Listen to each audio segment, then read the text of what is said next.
Aklıma düşünde yüreğimde ne gördüm. Nura dolun yüzlerin, mehir verir gözlerin. Benden açma sevgilim, dinle açık sözlerin. Canıma, canıma, bu ömürde barınma. Canıma, sen canıma, canım benim ayıma.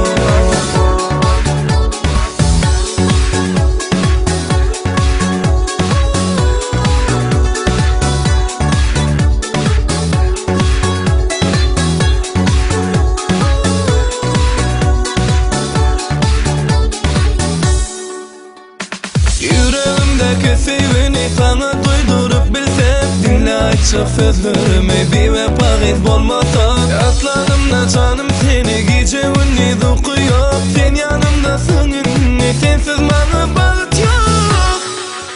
Canıma, canıma, bu ömürde barınma. Canıma, sen canıma, canım benim ayıma.